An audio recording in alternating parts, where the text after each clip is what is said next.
Chris Harman, How Marxism Works. Section: How can society be changed? In Britain, the overwhelming majority of socialists and trade unionists have generally argued that society can be transformed without violent revolution. All that is needed, they say, is for socialists to win enough popular support to gain control of the traditional political institutions, parliament, and the local councils. Then socialists will be in a position to change society by getting the existing state, the civil service, the judiciary, the police, the armed forces, to enforce laws to curtail the power of the employing class. In this way, it has been claimed, socialism can be introduced gradually and without violence by reforming the present setup. This view is usually referred to as reformism, although occasionally you will hear it referred to as revisionism, because it involves revising Marx's ideas completely. Social democracy, although until 1914 that meant revolutionary socialism, or Fabianism, after the Fabian Society, which has long propagated the reformist view in Britain. It is a view accepted by the left as well as the right of the Labour Party.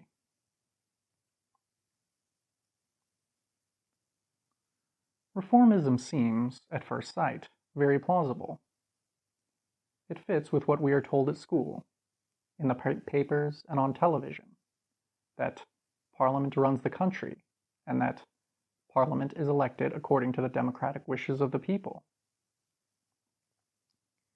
Yet, despite that, every attempt to introduce socialism through Parliament has ended in failure. Thus, there were 3 majority Labour governments in Britain between 1945 and 1979, with massive majorities in 1945 and 1966. Yet we are no nearer socialism than in 1945. The experience abroad is the same.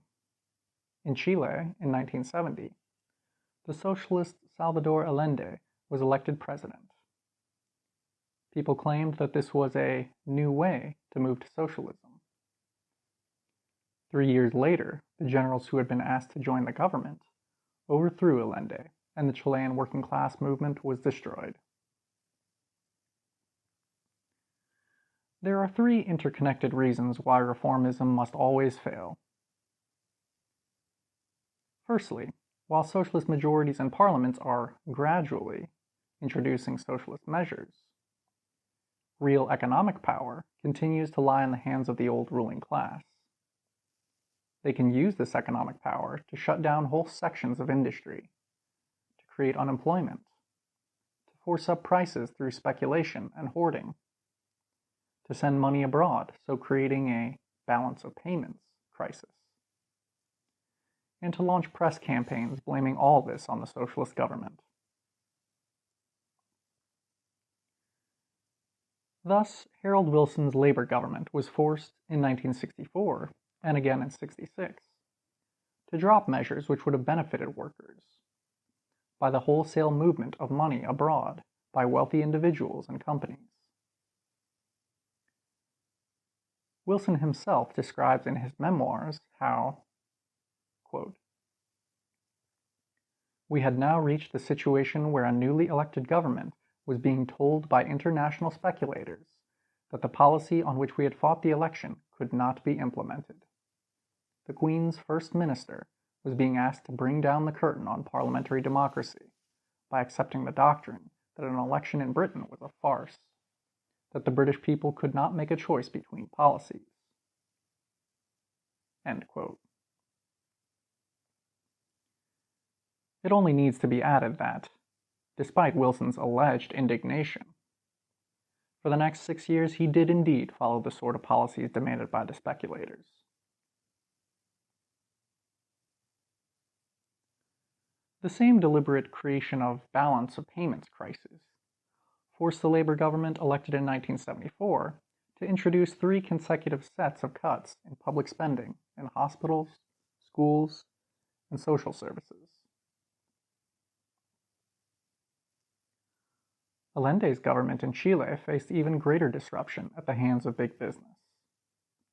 Twice, whole sections of industry were shut down by bosses' strikes, as speculation increased prices to an enormous level, and hoarding of goods by businessmen caused queuing for the necessities of life. The second reason capitalism cannot be reformed is that the existing state machine is not neutral, but designed, from top to bottom, to preserve capitalist society. The state controls nearly all the means of exercising physical force, the means of violence. If the organizations of the state were neutral, and did whatever any particular government told them, whether capitalist or socialist, then the state could be used to stop sabotage of the economy by big business. But look at the way the state machine operates and who really gives the orders, and you can see it is not neutral. The state machine is not simply the government. It is a vast organization with many different branches: the police, the army, the judiciary, the civil service, the people who run the nationalized industries, and so on. Many of the people who work in these different branches of the state come from the working class. They live and get paid like workers. But it is not these people who make the decisions. The rank-and-file soldiers don't decide where wars are going to be fought, or whether strikes are going to be broken. The counter clerk in the Social Security office does not decide how much dole will be paid out. The whole state machine is based on the principle that people on one rung of the ladder obey those on the rung above.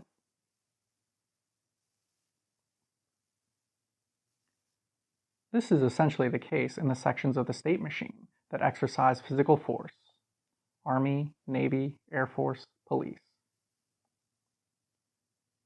The first thing soldiers are taught when they enlist, long before they are allowed to touch weapons, is to obey orders, regardless of their personal opinions of those orders. That is why they are taught to do absurd drills. If they will follow lunatic commands on the parade ground without thinking about it, it is reckoned they will shoot when ordered to without thinking about that either.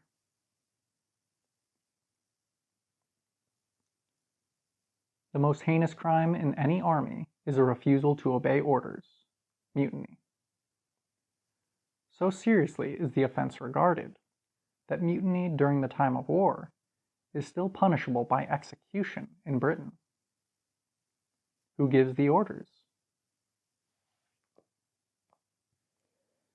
If you look at the chain of command in the British Army, and other armies are no different, it goes general, brigadier, colonel, lieutenant, NCO, private.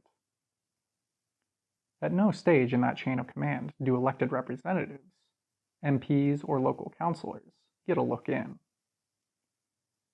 It is just as much an act of mutiny for a group of privates to obey their local MP rather than the officer.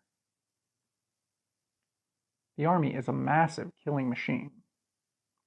The people who run it, and have the power to promote other soldiers into commanding positions, are the generals.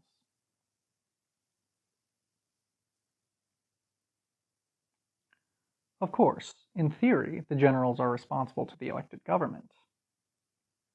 But soldiers are trained to obey generals, not politicians. If generals choose to give orders to their soldiers, which are at variance with the wishes of an elected government, the government cannot countermand those orders. It can only try to persuade the generals to change their minds. The government knows the sorts of orders that are being given, because military affairs are invariably secret. It is very easy for generals to hide what they are doing from governments they don't like.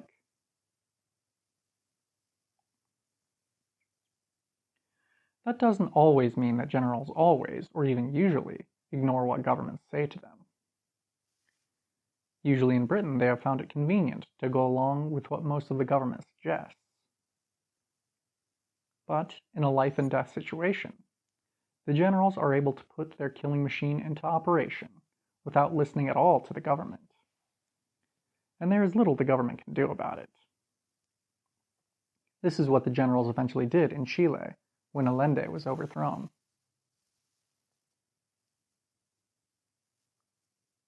So the question, who runs the army, is really, who are the generals? In Britain, about 80% of the senior officers went to fee-paying, quote, public schools. The same proportion as 50 years ago. 17 years of Labour government didn't change that. They are related to the owners of big business, belong to the same posh clubs, mix at the same social functions, share the same ideas. If you doubt this, look at the letters in virtually any copy of the Daily Telegraph. The same goes for the heads of the civil service, the judges, the chief constables. Do you think these people are going to obey government orders to take economic power away from their friends and relatives in big business, just because 330 people walk into a lobby in the House of Commons? Would they not be much more likely to copy the example of the Chilean generals, judges, and senior civil servants, who sabotaged the government's orders for 3 years, and then, when the time was ripe, overthrew it? In practice, the particular constitution we have in Britain means that those who control the state machine would be able to thwart the will of an elected left-wing government, far short of physically overthrowing it. If such a government were elected, it would be faced with massive economic sabotage by the employing class. Factory closures, flights of money abroad, hoarding of necessities, inflationary price rises. If the government attempted to deal with such sabotage using, quote, constitutional means, by passing laws, it would find its hands tied behind its back.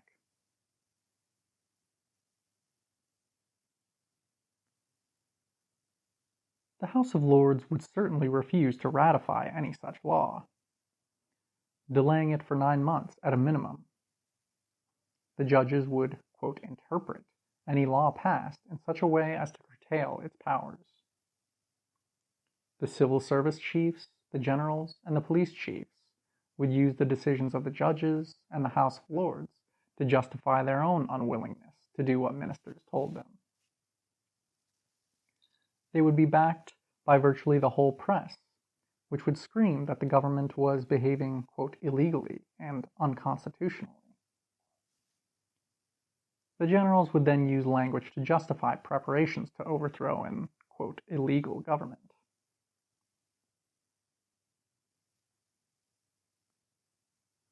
The government would be powerless to deal with the economic chaos, unless it really did act unconstitutionally, and called upon rank-and-file civil servants, police, and soldiers to turn against their superiors. Lest anyone thinks this is all wild fantasy, it should be added that there have been at least 2 occasions in recent British history when generals have sabotaged government decisions they did not like.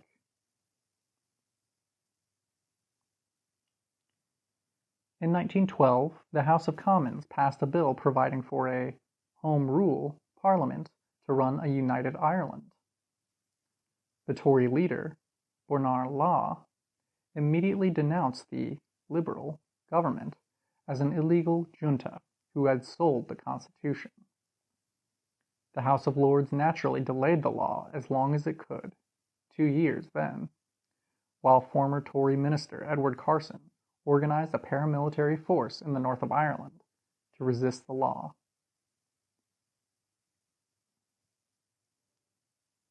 When the generals who commanded the British Army in Ireland were told to move their troops northward to deal with this force, they refused and threatened to resign their commissions.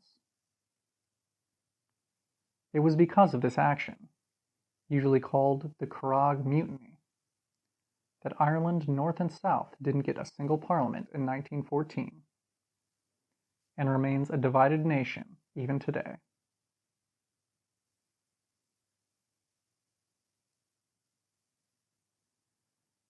In 1974, there was a rerun of the events of 1912 in miniature. The right-wing sectarian loyalists of Northern Ireland organized a general stoppage of industry, using barricades to prevent people from going to work, against being forced to accept a joint Protestant-Catholic government in Northern Ireland. British ministers called on the British Army and the Northern Ireland Police, the Royal Ulster Constabulary, to dismantle the barricades and end the strike. The senior army officers and the police commanders told the government that this would be inadvisable, and neither soldiers nor police moved against the loyalists.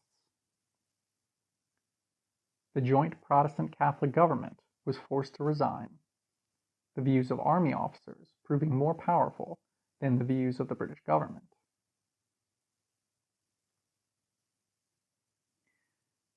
If that could happen in 1914 and 1974, with middle-of-the-road governments trying to push through mild measures, imagine what would happen if a militant socialist government was elected.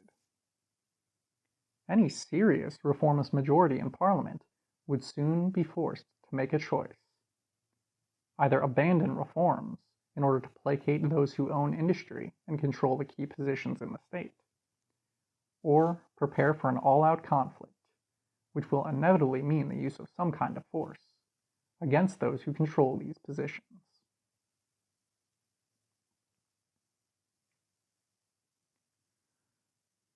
The third reason why reformism is a dead end is that parliamentary democracy contains inbuilt mechanisms for preventing any revolutionary movement finding expression through it. Some reformists argue that the best way to take on the power of those who control the key positions in the state machine is for the left to obtain a majority in Parliament first. This argument falls because parliaments always understate the level of revolutionary consciousness of the mass of the population. The mass of the people will only believe that they themselves can run society when they begin in practice to change society through struggle. It is when millions of people are occupying their factories or taking part in a general strike that ideas of revolutionary socialism suddenly seem realistic. But such a level of struggle cannot be maintained indefinitely unless the old ruling class is removed from power. If it hangs on, it will wait until the occupations or strikes decline, then use its control over the army and the police to break the struggle. And once the strikes or occupations begin to falter, the feeling of unity and confidence among the workers begins to wane. Demoralization and bitterness set in. Even the best begin to feel that changing society was just wild journeying. That is why employers always prefer strike votes to be taken when workers are at home by themselves, getting their ideas from the television and the newspapers, not when they are at united mass meetings, able to hear other workers' arguments. That is also why anti-union laws nearly always include a clause forcing workers to call off strikes while secret postal ballots are taken. Such clauses are accurately called cooling-off periods. They are designed to pour cold water on the confidence and unity of workers.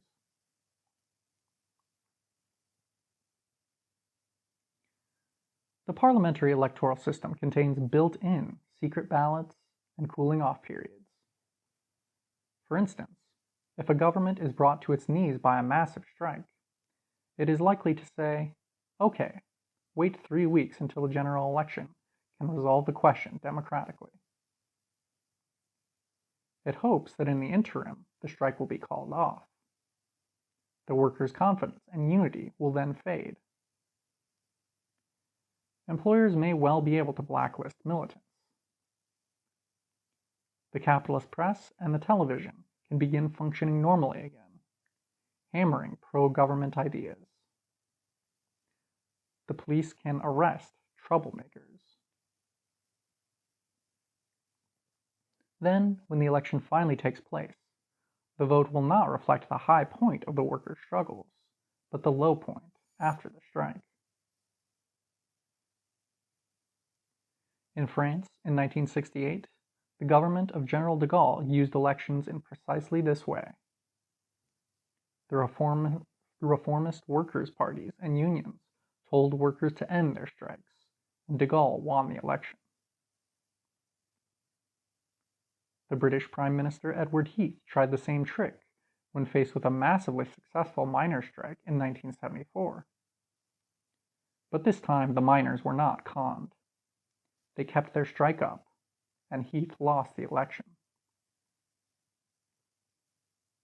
If workers wait for elections to decide the key issues in the class struggle, they will never reach that high point. End of section.